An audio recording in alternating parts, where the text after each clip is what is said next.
बिहार में एनडीए गठबंधन की सुनामी लाने में एलजेपी रामविलास का भी अहम योगदान है। पार्टी ने 29 सीट पर चुनाव लड़ा और 19 सीट पर जीत हासिल की। पार्टी प्रमुख और केंद्रीय मंत्री चिराग पासवान ने एक बार फिर अपने पिता रामविलास पासवान की विरासत को आगे बढ़ाया है। खुद को एक ऐसे नेता के रूप में स्थापित किया है जिसे नजरअंदाज नहीं किया जा सकता। मुख्यमंत्री नीतीश कुमार जी एक बार फिर से मुख्यमंत्री बनेंगे, ये मेरा पूरा विश्वास है। अरुण भारती के बारे में प्रचंड जीत का कारण क्या है और विपक्ष की करारी हार की विपक्ष की करारी हार का कारण उनका अहंकार है और हम लोगों की प्रचंड जीत का कारण डबल इंजन की सरकार पर, जिसका नेतृत्व मेरे प्रधानमंत्री केंद्र में और मुख्यमंत्री नीतीश कुमार जी बिहार में कर रहे हैं। इस डबल इंजन की सरकार जिसका मजबूती से समर्थन बिहार फर्स्ट, बिहारी फर्स्ट की सोच कर रहा है, एनडीए के तमाम घटक दल कर रहे हैं। मुझे लगता है कि हमारे गठबंधन की एकता पे बिहार की जनता का विश्वास और महागठबंधन का अहंकार उनको ले डूबा है और हमारा विश्वास ने हमें जीत दिलाई। इस जीत से एनडीए के सभी घटकों का मनोबल बढ़ा है और चिराग भी इससे अछूते नहीं हैं।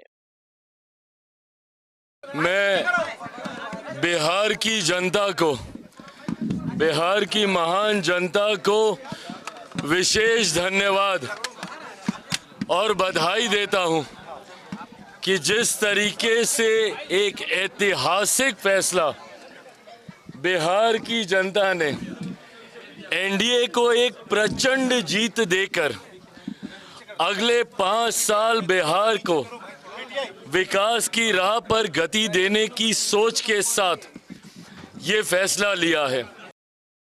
जब सीट बंटवारे में एलजेपी रामविलास को 29 सीटें मिली तो चिराग पासवान ने पीएम मोदी का धन्यवाद किया था।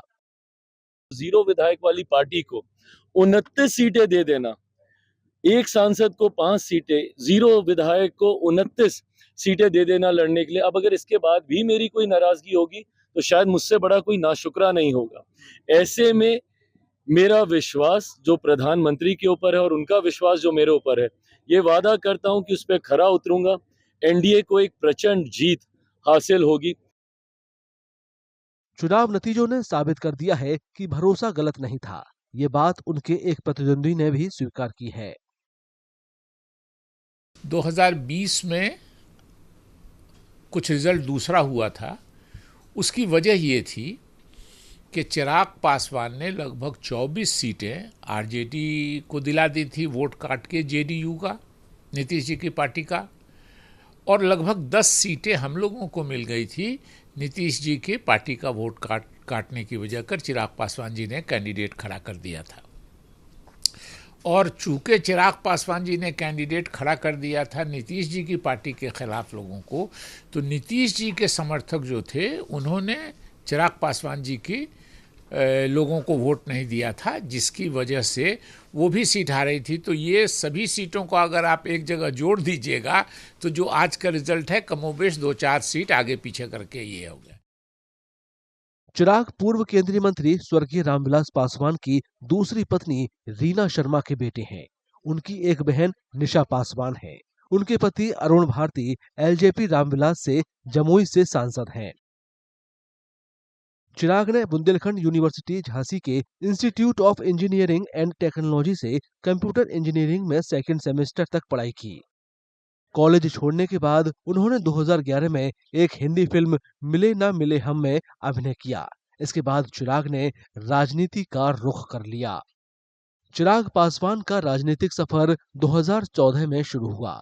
उन्होंने पहली बार एलजेपी की टिकट पर जमुई से चुनाव लड़ा और जीतकर संसद पहुंचे। तब चिराग के पिता स्वर्गीय रामविलास पासवान एलजेपी अध्यक्ष थे।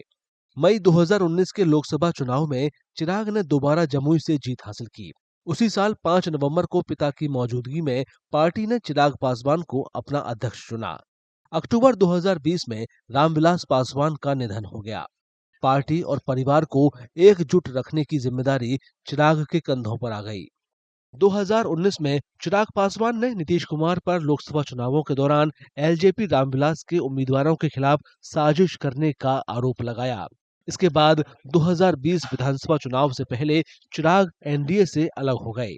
उनकी पार्टी ने सभी 243 सीटों पर प्रत्याशी उतार दिए। 2021 में एलजेपी में आंतरिक कलह शुरू हो गई। नतीजा ये हुआ कि पार्टी का विभाजन हो गया। एक ओर चिराग का गुट था तो दूसरी ओर चाचा पशुपति पारस का। चुनाव आयोग ने चिराग के गुट को एलजेपी रामविलास के रूप में मान्यता दी।